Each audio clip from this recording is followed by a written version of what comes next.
Hello दोस्तों, आपका स्वागत है सतलोक एक्सप्रेस यूट्यूब चैनल पर। दोस्तों, आज हम जानेंगे कि संत रामपाल जी महाराज के सम्मान समारोह में जाने से क्यों रोका जा रहा है।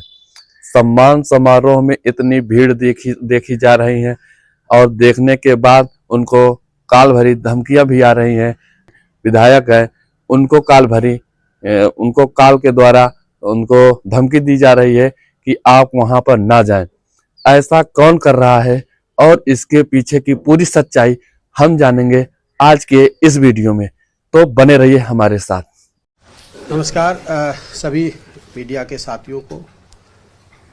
आज जो मैं एक बहुत महत्वपूर्ण जो पीसी करने का एक फैसला लिया, उसमें कुछ ऐसी चीज़ें हैं जो समाज में आगे आना चाहिए।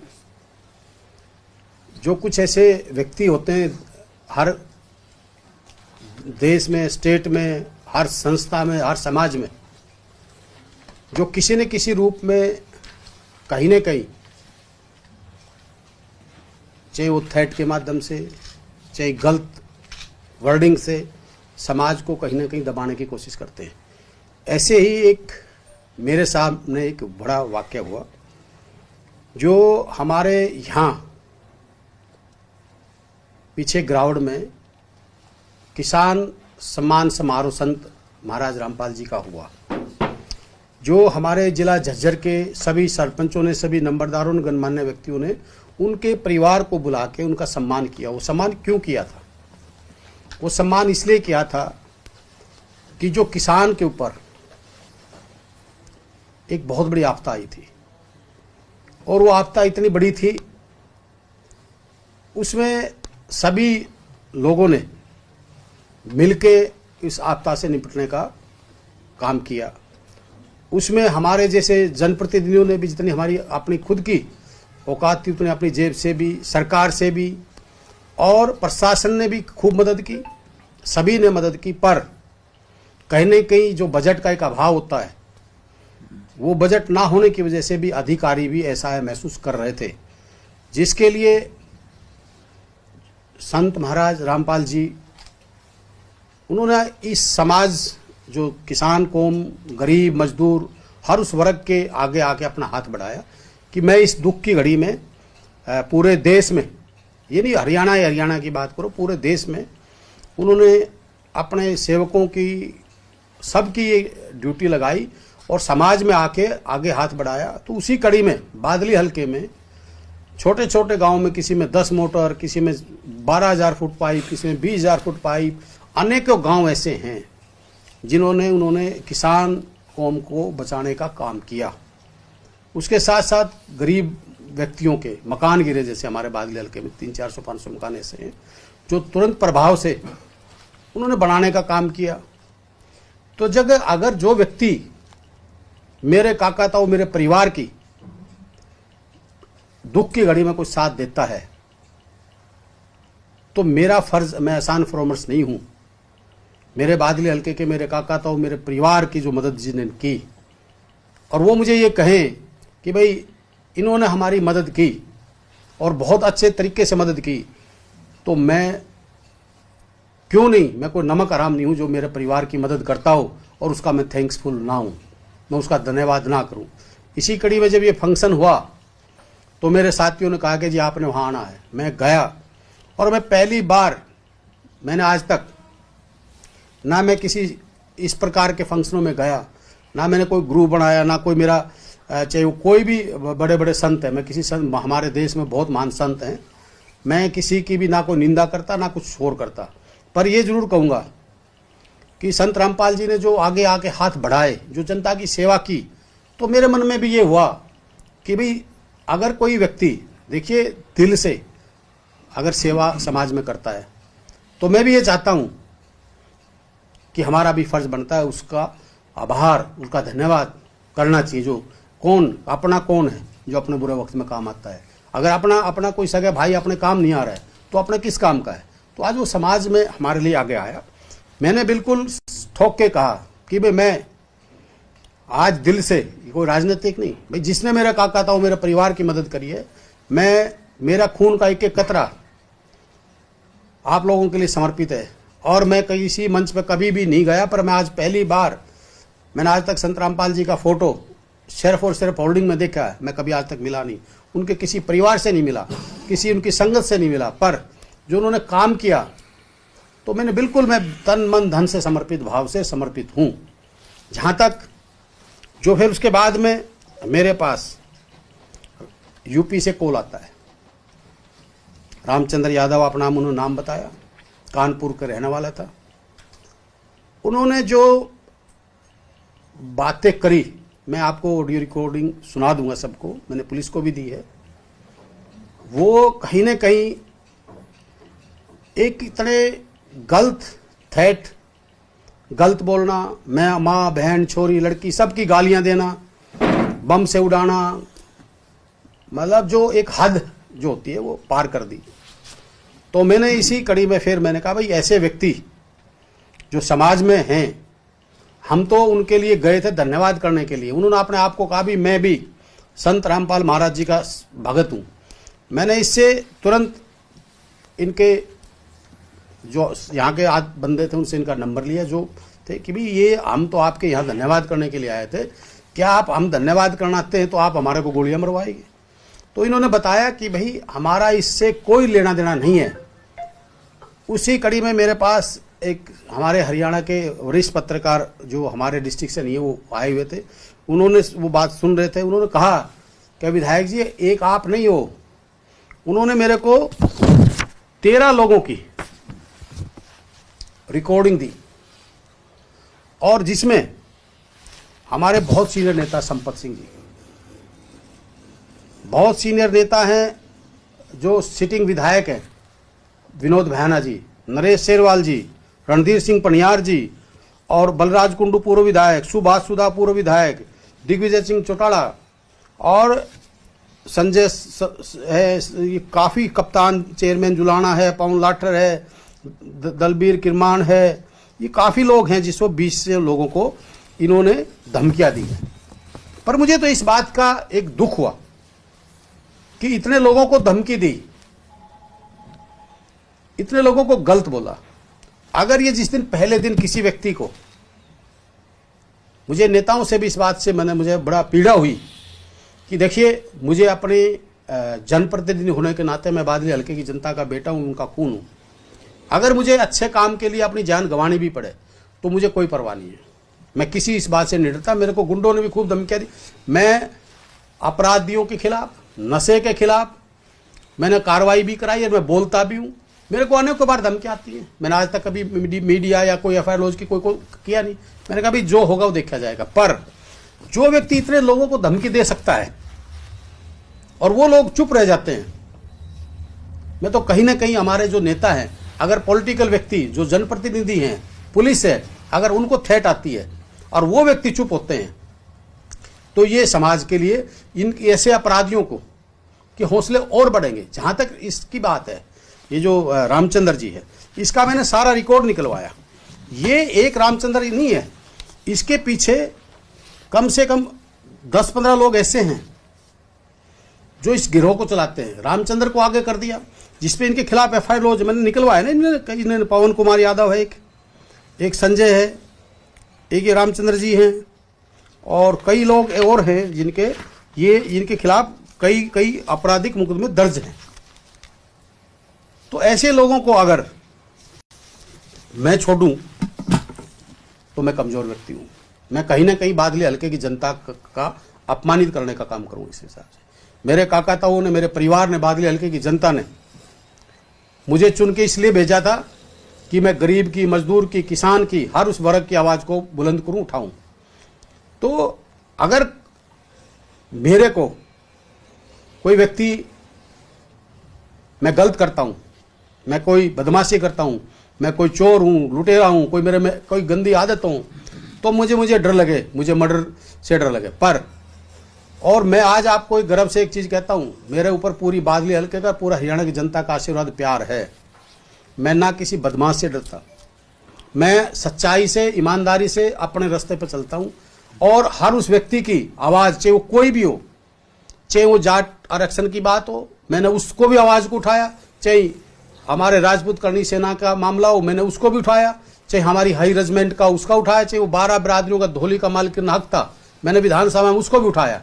तो मैं हर उस चीज को जो मुझे जायज लगेगी, चाहे किसान आंदोलन था, चाहे हमारे खिलाड़ियों का सम्मान की बात थी, चाहे हमारे पीछे जो बच्चियों के साथ बलात्कार हुआ, चाहे वो अपराधियों का था, मैंने हर मुद्दे में मैं उठाता हूँ। मैं बिल्कुल निष्पक्ष भाव से इस बात को उठाता हूँ। जहां तक आज ये जो बात हुई है, मैं जरूर उन नेताओं से भी कहूंगा कि आप लोग जनता के जनप्रतिनिधि हो।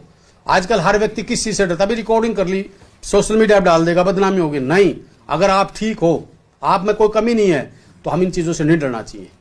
उस व्यक्ति की मैंने 12 मिनट तक इतनी सहन की, और मैं आपके चैनल के माध्यम से कह रहा हूं भाई, मैं बिल्कुल भी ऐसे व्यक्तियों को बख्शने वाला नहीं हूं। और पुलिस का मैं धन्यवाद करता हूं, पुलिस ने तत्परता से, हमने अपनी पुलिस पे, अपने प्रशासन पे हमें पूर्ण रूप से विश्वास है, वो तुरंत प्रभाव से उन्होंने कार्रवाई की। मेरी सभी उच्च अधिकारियों से भी बात हुई है, और जो मैं डीजीपी साहब से भी, एडीजीपी सीआईडी से, मुख्यमंत्री जी से भी मैं मिलके इसके जो पूरा पर्दाफाश इसका मैं करने का काम करूंगा। जो लोग इसमें मिले हुए हैं, जो शरारत यहाँ हो रही है प्रदेश के अंदर, एक अमन चैन हमारा भाईचारा जो बिगाड़ने की कोशिश कर रहे हैं, ऐसे लोगों को बख्शा नहीं जाएगा। और उन्होंने कहा कि कानपुर, मैंने कहा है उस रिकॉर्डिंग में भी सुनना, मैंने कहा भाई मैं तेरे को चैलेंज करता हूं, मैं कहा तेरे को कानपुर से उठवाएंगे, तू कानपुर से उठाएंगे। और हमारी पुलिस पूरी तत्पर से, हमारा प्रशासन पूरा उसी दिन से इस मामले में लगा हुआ है। और दोषी को मैं तो कहता हूं, कोई भी जिस भी किसी व्यक्तियों को जो थ्रेट आती है, हम क्या करते हैं, हम डरते हैं। हम डरते हैं, क्यों डरते हैं? ये इतने नेताओं को थ्रेट आई, अरे आप सत्ता के विधायक हो, आप लोगों ने कार्रवाई क्यों नहीं करी इनके खिलाफ? आप बड़े बड़े सीनियर नेता हो, सब चौधरी संपत सिंह कोई आज के नेता है क्या? पढ़े लिखे, उसको इतनी गंदी गालियां दे रहे, मेरे को आंसू आ गई।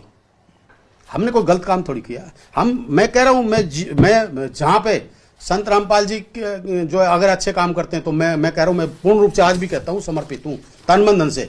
मेरे काकाताओं की, मेरे भाइयों की, मेरे इलाके की, मेरे प्रदेश की कोई भी व्यक्ति, मैं राजनीतिक से ऊपर उठ के कहता हूं, अगर कोई भी व्यक्ति अच्छे काम और समाज सेवा की बात करे, भाई संत महात्मा तो बहुत है, मैं किसी को नहीं करता हूं, पर हमारे किसान पे आपदा आई तो उन्होंने हाथ बढ़ाया आगे आगे, उनकी गरीब की, किसानों की, मजदूरों के मकान तक बनवा रहा है, ब्याह शादियां भी कर रहे हैं। तो भाई मैं तो आत्मा सो परमात्मा, मैं भगवान को मानने वाला व्यक्ति हूँ। मैंने आज तक जीवन में ना किसी का भला नहीं किया, तो आज मैं आपके माध्यम से भी कहता हूँ, किसी का बुरा भी नहीं किया, मेरे सामने आके कहे। तो भाई मैं आज ये आप लोगों के सामने, इसलिए मैं आज आपके बीच में आया था कि भाई खासकर मैं नेताओं से भी रिक्वेस्ट करता हूँ, ऐसे नेताओं ने, देखिए हरियाणा पुलिस, आर्मी फोर्स, कोई भी पुलिस है किसी भी स्टेट की, और पॉलिटिकल नेता, मुझे गर्व होगा अगर मैं अपने प्रदेश के लिए अपनी कुर्बानी भी दूं और अच्छे काम के लिए दूं, तो मुझे कोई भी मौत से डर नहीं लगता। मैं आज आपके चैनल के माध्यम से कहता हूं, और अपने बादली हल्के के गौरव को मैंने बढ़ाना, कहीं कमजोर नहीं करना। उन्होंने इतने लोगों को धमकी दी, कोई नहीं बोला, पर ये बादली की जनता का बेटा है। मैं ना अपराधी को, ना अपराध करने वालों को, ना नशाखोरी वालों को, कुलदीप इनका बेटा, इनका खून बिल्कुल बर्दाश्त नहीं करेगा। और मैं किसी एंगल से इन लोगों से, ना इनकी धमकियों से डरता, ये तो बम के किसी चीज़ से भी, मैं स्वतंत्र आदमी हूँ, अकेला भी चलने वाला व्यक्ति हूँ, मैं जनता का हूँ, मैं किसी बात से नहीं डरता। तो आज मैं इसीलिए आप लोगों के, क्योंकि मेरे पास बार बार फोन आ रहे थे, मैं कि यार हर आदमी को स्टेटमेंट देने की जगह मैं आप सबको अपनी खुल की ब्रीफिंग दूँ। और ये जो लोग हैं, इसमें जो मैं मांग भी करता हूँ डीजीपी हरियाणा से भी, एडीजीपी सीआईडी, हमारे होम सेक्रेटरी और माननीय हमारे मुख्यमंत्री जी से, कि इसमें ये जो गैंग बनी हुई है नीचे की, जो ये इस तरह के, ये भी एक अपराधी है। जैसे ये जो गैंग जो धमकियां दे रहे हैं, ये भी एक अपराधी है। इनके खिलाफ बड़ा एक्शन ले, और इन लोगों ने, सब ने इनके खिलाफ एफआईआर लॉन्च करानी चाहिए, क्योंकि इनको पता लगे कि पॉलिटिकल आदमी के साथ अगर तुम करते हो, तो आम जनता के साथ तो पता नहीं कितनों को क्या कर रहे होंगे। ये तो बड़े नामों को धमकियां दी हैं, जो छोटे नाम हैं उनको पता नहीं कितने लोग धमकियां मिल रही है। और मैं तो हर उस व्यक्ति को कहता हूं, जो कोई भी किसी प्रकार की धमकी देता, तो सामने आना चाहिए, डरना नहीं चाहिए। भाई माँ तो जन्म एक बार देगी ना। मैं तो एक चीज कह रहा हूं, हानि लाभ, अपयश, जीवन मृत्यु किसी के हाथ में नहीं है, ये भगवान के हाथ में है। जिस दिन उसने मेरी जहां लिख रखी है मरना, मैं वहाँ मरूंगा, कोई माई दलाल रोक नहीं सकता। जिसके हजारों लाखों सिक्योरिटी थे वो तो भगवान ने जहाँ लिखी है। तो मैं सबसे ये कहता हूँ कि ऐसे लोगों को ना बर्दाश्त करना चाहिए। मैं तो करता नहीं भाई, मेरे पे तो बादली की जनता ने मेरे को यहाँ भेजा है और बादली की जनता की आवाज़ बन के भेजा है। तो मैं अपने का कहता हूँ, मैंने तो जनसभा में भी कहता हूँ, हर आज भी कहता हूँ भाई, मेरे को जो बादली की जनता ने ये इज्जत की पगड़ी बांधी, मैं अपने का कहता हूँ उसे कहता हूँ मेरी गर्दन कट जाएगी। इस पगड़ी पे ना कभी कोई लांछन लगने दूँ, ना कोई दाग लगने दूँ और ना इस पगड़ी को झुकने दूँ। ये मेरा वो था। सर, इस मामले पर पूरी मीडिया आपके साथ है और आपके हम व्यक्तित्व के भी हम धनी हुए कि एक अच्छे जनप्रतिनिधि के तौर पर आपने अपना आपा नहीं खोया। तो क्या ये हम मान के चले इतने बड़े बड़े लोगों को धमकी दी, वो डर गए, कुलदीप नहीं डरे? और क्या आगे कुलदीप इतना कलेजा रखते हैं कि आगे संत रामपाल जी महाराज का इस तरह का प्रोग्राम होगा तो क्या आप जाएंगे या दूरी बना लेंगे आप डर कर? देखिए पहली बात तो मैं आपको एक स्पष्ट कर दूं, कहीं ना कहीं मैं इस बात को बिल्कुल कहूंगा कि वो डरे, मुझे शायद वो मुझे गाली बके या मुझे कुछ कहे, क्योंकि जो व्यक्ति जनप्रतिनिधि हैं उन्होंने नहीं डरना चाहिए। उन्होंने खुलेआम, एक चीज़ है ना, अगर पुलिस और नेता जो चुने हुए जनप्रतिनिधि हैं अगर वो डरेंगे तो फिर अपराधी कैसे अपराधियों पर लगाम लगेगी? आप बताओ। और रही बात ये, संत रामपाल जी के अगर ऐसे काम चल रहे हैं तो मैं 1001% पूर्ण रूप से जाऊंगा। मैं किसी के ना भय से, ना दबाव से, ना धमकियों से, किसी भी उससे मैं डरने वाला व्यक्ति नहीं हूं। अगर मेरे काका ताऊओं के लिए, मेरे परिवार के लिए, मेरे समाज के लिए, मेरे प्रदेश के लिए कोई भी व्यक्ति अगर अच्छा काम करता है, मैं संत रामपाल जी महाराज की बात नहीं करता, कोई भी व्यक्ति अगर अच्छा काम करता है तो मैं हर उस व्यक्ति के प्रोग्राम में जाने के लिए हूँ। मैं जाऊँगा जहाँ जो मुझे कोई मेरी काका ताऊ, मेरा परिवार मेरी ड्यूटी लगाएगा तो पूर्ण रूप से मैं जाऊँगा। व्यक्तिगत किसी से बात हुई आपकी इन लोगों से, बड़े नेताओं से? नहीं, मेरी एक दो से हुई है, पर मैंने उनको कहा, एक दो लोगों से मेरी हुई बातें। मैंने कहा आप लोग इतने बड़े नेता हो, इतने बड़े परिवार से हो, आप लोगों ने ऐसे लोगों से नहीं डरना चाहिए। हमारे नरेश सेरवाल जी हैं, हमारे जो विधायक है कांग्रेस के, उसके साथ भी अरे वो बेचारा ठीक है, शरीफ है, अच्छा व्यक्ति है, उन्होंने धन्यवाद किया। उन्होंने तो विधानसभा में भी धन्यवाद किया था कि भाई संत रामपाल महाराज जी ने अच्छा काम किया है, तो उसको के साथ भी वारदात करने की कोशिश कर दी। ऐसे लोगों को तो मैं कह रहा हूं कि ऐसे लोगों को मतलब जबरदस्त तरीके से इलाज करना चाहिए। आपने अभी संत रामपाल जी की जानकारी दी कि अच्छे काम हो रहे हैं उनके द्वारा, उनके खिलाफ जो आपराधिक मामले दर्ज हैं, एक समय में पूरे प्रदेश में अराजकता माहौल उनके कारण हो चुका था, तो उनके खिलाफ जो मामले दर्ज हैं उनका भी आप किस तरीके से देखते हैं? देखिए, जो केस कोर्ट में चल रहा हो, मुझे नहीं लगता कि उस मामले में मैंने कोई ना टिप्पणी करनी उचित नहीं है। और ये प्रदेश की और देश की कोर्ट हैं। मैं एक चीज जरूर कहता हूं, आत्मा सो परमात्मा, देर हानेर नहीं, सच्चाई की कोई भी हो जीत जरूर होती है। सर, आप किस तरह की कार्रवाई चाहते हैं इस मामले में? कई बार हम ऐसा देखते हैं कि नेता बहुत बड़ा दिल दिखाते हुए कई बार माफ कर देते हैं, कई बार, या इस मामले में कड़ी कार्रवाई होनी चाहिए? देखिए एफआईआर हो गई इस मामले में? देखिए, माफ करेगी तो बादली हल्के की जनता करेगी, और बड़ा दिल दिखाएगी तो बादली हल्के की जनता दिखाएगी। अगर बादली हल्के की जनता उसको माफ करेगी तो माफ कर दो। अगर उसको बादली हल्के की जनता, मैं बादली हल्के की जनता की तरफ से बोल रहा हूं, उन्होंने मुझे यहां चुन के भेजा है, उन्होंने देखना। पर मैं जरूर ये है कि उसने शायद ये सोचा कि औरों को धमकियां दे दी, कुछ नहीं हुआ। भाई देख, मैं भी बावली धरती का आदमी, मैं भी बादली का बेटा हूँ। इस बादली हल्के की जनता ने बहुत आशीर्वाद दिया है, और मैंने मौत को तो बहुत बार नजदीक से देखा, मैंने तो 10 बार देख लिया। चीजें जब दुनिया एक रात में 50-50 पेशेंट आईसीयू में थे और 48 नौजवानों की डेथ हो रही थी, मैं जिंदा आया हूँ, तो जब उसने मारना होगा वो वहाँ पे मार सकता, जिसने मारना वो मार देगा। मेरे पे लोगों का आशीर्वाद है। और अगर मैं अपनी बादली हल्के की जनता के, अगर मैं कहीं कंप्रोमाइज किसी गलत चीज से करता हूं, तो मैं आज आपको एक दिल से कह रहा हूं, भगवान को साक्षी माने कह रहा हूं, मैं अगर किसी गलत बात से समझौता करता हूं तो मैं बादली हल्के की जनता के हक और हुकूक को बेचता हूं। क्योंकि जनप्रतिनिधि, देखिए मैं सबके लिए नहीं कहता, जिसके किसी पता नहीं मुझे मेरे बारे में कौन क्या कहता होगा, पर मैं आज आपके सामने एक चीज़ कह रहा हूँ कि कोई आदमी ये कभी जीवन में ये कह के दिखाओ भाई मैंने किसी का बुरा किया, मैंने किसी के 2 पैसे खाए, किसी से ऐसा बदी बोला हो, किसी से उल्टा बोला हो, मैंने कोई अहंकार, मैं अपने आप को एमएलए मानता हूँ। मेरी काका ताऊ मेरे परिवार ने मुझे ये जिम्मेवारी दी है, तो जब तक मेरे काका ताऊ मेरे जिम्मेदारी दे रखे तो मैं इस जिम्मेवारी को पूर्ण रूप से निभाने का काम करूंगा, डरने का काम नहीं करूंगा। क्या सत्ता पक्ष के मुख्यमंत्री हों या उनके मुख्य सलाहकार हों, क्या आपको आश्वासन दिया गया है आपकी सुरक्षा को लेकर, क्योंकि आपकी सुरक्षा को भी बड़ा खतरा है अगर ऐसा है? देखिए, मेरी सुरक्षा भगवान करता है और मैंने